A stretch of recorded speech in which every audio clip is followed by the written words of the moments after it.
ওদেরকে ছিনতাইকারী বলবো, কারণ ওরা পাথর ছিনতাই করে এক প্রকার নিয়ে গেছে। এখন সাদা পাথরের নামে আর বলাই যাবে না, এখানে কোনো পাথরই নেই। যে পাথরের জন্য এই জায়গাটা সৌন্দর্য ছিল, সৌন্দর্যটা নষ্ট করে দিয়েছে। আমাদের সাদা পাথর যারা লুট করেছে তাদেরকে চিহ্নিত করা এবং তাদেরকে শাস্তির আওতায় আনা। যারা লুট করেছে প্রশাসন তাদের বিরুদ্ধে এখন পর্যন্ত কোনো অ্যাকশন নেয় নাই কেন, সে বিষয়ে মূলত আমরা এখানে দাবি তুলতে এসেছি। পাথর যেহেতু না, এখন যে অবশিষ্ট যে বালুগুলো আছে বা বালিগুলো আছে, ওই বালিগুলো যাতে সংরক্ষণ করা হয়, এই বালুর মাধ্যমে যাতে এটাকে ফুটানো হয়, এটাই আমাদের এখন বর্তমানে কি চাওয়া পাওয়া। যারা এই কাজগুলো করতেছে ওদের আইনের আওতায় আনা হোক, আমরা এটাই চাই। আমাদের সিলেটের সৌন্দর্য ধরে রাখা হোক। সিলেটের অপার সৌন্দর্যের প্রতীক সাদা পাথর আজ অবৈধ পাথর লুটের কারণে ধ্বংসের মুখে পড়েছে। প্রাকৃতিক সম্পদ রক্ষা ও লুটবন্ধের দাবিতে আজ বিকেলে সিলেট কেন্দ্রীয় শহীদ মিনারে সিলেট জেলা রোভার স্কাউটের উদ্যোগে অনুষ্ঠিত হয় এক মানববন্ধন। মানববন্ধনে বক্তারা সাদা পাথরের সৌন্দর্য ফিরিয়ে আনা এবং দায়ীদের দৃষ্টান্তমূলক শাস্তির দাবিসহ একাধিক দাবি তুলে ধরেন। আমাদের আজকে মূলত এখানে দাবি হচ্ছে আমাদের সাদা পাথর যারা লুট করেছে তাদেরকে চিহ্নিত করা এবং তাদেরকে শাস্তির আওতায় আনা।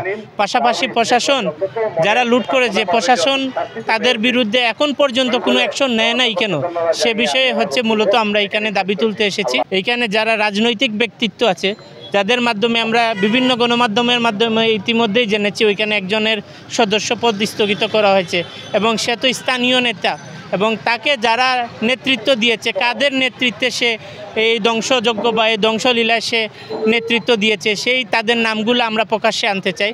কারণ যারা সিলেটের এই সৌন্দর্যের প্রকৃতিকে ধ্বংস করেছে, যারা সিলেটের রাজস্ব খাতে এই রাজস্বটুকু ধ্বংস করেছে, তাদেরকে চিহ্নিত করে সিলেটবাসী এই স্বৈরাচার পতনের মাধ্যমে যেভাবে নতুন দেশের সৃষ্টি করেছে, যারা দুষ্কৃতকারী তাদেরকে সিলেট থেকে আমরা বিতাড়িত করতে চাই। সিলেটের সাদা পাথরের সৌন্দর্য আবার ফিরিয়ে আনতে চাই এবং সারা দেশের মানুষ সাদা পাথরকে যেভাবে একটা পর্যটন স্পট হিসেবে চিনে, যারা এই সাদা পাথরের জন্য সিলেটে ঘুরতে আসে তাদেরকে আবার এই সাদা পাথরের ঐতিহ্য ফিরিয়ে আনার ক্ষেত্রে আমরা সহযোগিতা করতে চাই। ছিনতাইকারী বলবো, কারণ ওরা পাথর ছিনতাই করে এক প্রকার নিয়ে গেছে। তো এটা আমাদের রাষ্ট্রীয় সম্পদ, আর রাষ্ট্রীয় সম্পদের মধ্যে আমাদের সিলেটের ঐতিহ্যবাহী যে জায়গাগুলো, পিকনিক স্পট যেগুলো, যে জায়গাগুলোতে আমাদের বাইরের ডিস্ট্রিক্ট থেকে মানুষ আসতেন, বিভিন্ন জায়গায় ঘুরতেন। তো আমাদের এরকম একটি জায়গা ছিল সাদা পাথরের পর সকল পাথর ওরা উত্তোলন করে নিয়ে চলে গেছে, যেটা এখন সাদা পাথরের নামে আর বলাই যাবে না, এখানে কোনো পাথরই নেই। যে পাথরের জন্য এই জায়গাটা সৌন্দর্য ছিল, সৌন্দর্যটা নষ্ট করে দিয়েছে। অবশ্যই এটা প্রশাসনের ব্যর্থতা আছে। প্রশাসন যদি ব্যর্থতা না থাকে তাহলে এরকম কাজ, এত বড় আকারে কাজ ধারণ করতো না। কারণ এটা প্রশাসনের ব্যর্থতা, আর স্থানীয় সরকার যারা আছেন ওনাদেরই ব্যর্থতা। কারণ ওনাদের সামনে থেকে এরকম এত বড় কাজটা হয়ে যাচ্ছে, তো এটা দুঃখজনক। আসলে এটা এরকম বাংলাদেশ আশাই করি নাই, এরকম যাতে আগামীতে না হয় তাই জন্য যথাযথ পদক্ষেপ নেওয়া উচিত। সাদা পাথরের যে লুটপাটটা হয়েছে, যেহেতু এখন আমাদের এই পর্যটক স্পটে পাথর নাই, তো অবশিষ্ট যেগুলো আছে আমাদের যে পরিবেশের যে রক্ষার্থে আমরা জানতাম সাদা পাথর অন্যতম একটা ভূমিকা পালন করতো।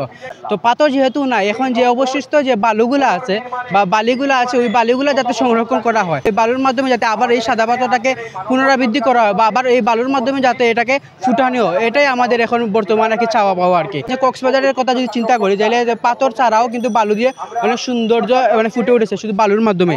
তাই আমরা চাই এখন যেহেতু একটা ঘটনা ঘটে গেছে বা যেটা এটা নাই চলে গেছে, নিয়েছে, তো এই পাথরের পরিবর্তে বিকল্প হিসাবে বালিগুলা দিয়ে যাতে আমাদের এই পর্যটক স্পটটা যাতে আবার ফুটানো হয়, এটাই আমাদের চাওয়া পাওয়া।